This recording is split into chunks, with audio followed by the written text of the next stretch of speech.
sebenarnya kasus COVID ini adalah seperti fenomena gunung es, di mana kasus yang kita temukan itu ada kelihatan hanya sedikit di permukaan, tetapi sebenarnya yang ada di bawah ini mungkin masih banyak.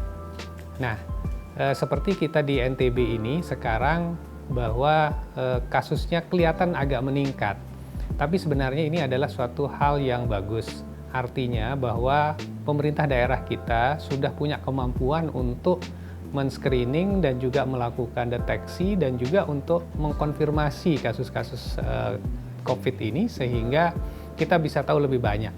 Nah, kalau kita tahu yang katakanlah di bawah gunung es ini lebih banyak, artinya kita nanti akan bisa melakukan intervensi-intervensi yang lebih tepat sehingga kita bisa mengisolasi pasien-pasien yang sudah positif tadi supaya tidak menulari ke orang-orang yang lain. Daripada kita tidak tahu bahwa banyak masyarakat kita yang terkena infeksi COVID dan akhirnya dia menyebarkan lebih banyak lagi kepada orang-orang yang tidak mengetahui, maka dengan kita mengetahui yang konfirmasi positif ini artinya kita punya peluang untuk melakukan treatment yang lebih bagus.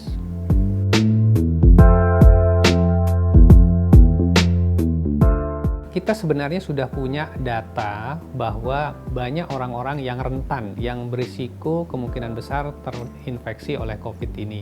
Kita ada istilahnya namanya ada ODP, ada PDP, ada orang tanpa gejala yang OTG dan sebagainya itu. Dan sekarang kita sudah melacak gitu orang-orang ini. Nah, jumlahnya di NTB itu cukup besar dan sekarang sudah dilakukan screening. Nah, termasuklah tadi kepada saudara-saudara kita yang kebetulan sudah pergi ke Goa, ke Makassar itu, kita sudah identifikasi dan kita sudah mendapatkan hasil sementara melalui screening. Nah, dari screening itu sebenarnya pemerintah daerah sudah mengetahui jumlah yang reaktif. Nah, dari yang reaktif ini kan nanti dilakukan pemeriksaan dengan swab yang merupakan metode standar. Nah, jadi sebenarnya kita sudah bisa memprediksi seberapa banyak kemungkinan saudara-saudara kita yang sudah terinfeksi. Nah, menurut saya jadi ini lebih bagus, seperti yang saya katakan tadi, kita lebih bagus mengetahui lebih awal saudara-saudara kita yang terinfeksi ini supaya kita lebih mudah untuk menangani. Nah, sehingga nanti kalau pemerintah daerah bekerja sama dengan masyarakat untuk menangani ini tentunya hasilnya akan lebih bagus. Jadi kita tidak usah terlalu panik dengan hasil yang sekarang cenderung meningkat ini, tetapi ini kita sikapi bahwa ini menunjukkan bahwa kinerja pemerintah, kemampuan pemerintah untuk mendeteksi kasus ini menjadi semakin baik.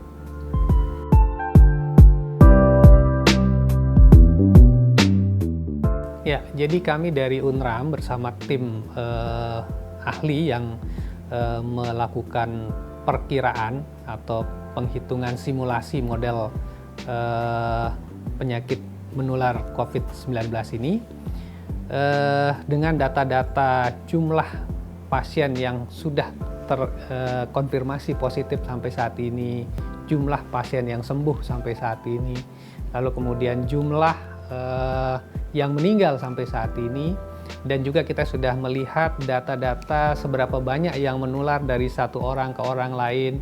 Kita bisa memperkirakan bahwa kemungkinan kita perlu bekerja keras lagi untuk mengurangi laju kecepatan infeksi COVID-19 ini.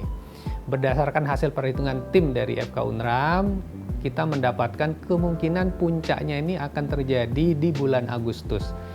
Nah, hal ini kalau tidak kita sikapi dengan baik, kalau kita tidak melakukan intervensi dengan cermat, maka puncak ini akan betul-betul kita akan ketemu di bulan Agustus. Nah, tetapi kalau kita bekerja bersama-sama untuk mencegah penularan infeksi COVID ini, mungkin kita akan bisa mempercepatnya.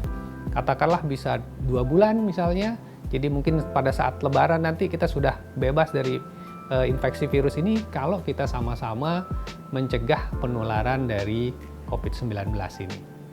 Nah, dari sisi itu bahwa salah satu hal yang bisa mempercepat penurunan angka kesakitan ini adalah mempercepat penemuan kasus.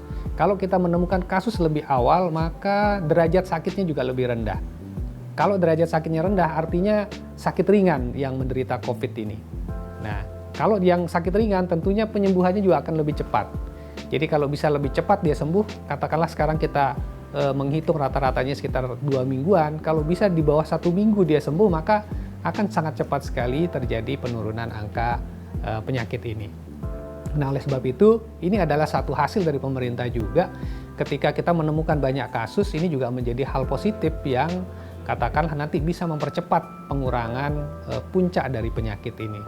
Dari perhitungan kami di bulan Agustus itu, kalau tanpa intervensi apapun, maka jumlah kasus di NTB ini bisa mencapai sekitar 5.800-an. Jadi mari kita sama-sama waspada untuk bisa mencegah penularan penyakit ini, sehingga jangan takut untuk diperiksa ya, karena dengan pemeriksaan yang lebih dini ya, kalau ada gejala-gejala yang mengarah kepada COVID, itu lebih baik kita periksa, lalu kemudian kalau memang positif kita segera obati, karena kalau dengan lebih awal diobati maka kemungkinan sembuhnya juga akan semakin baik dan semakin cepat.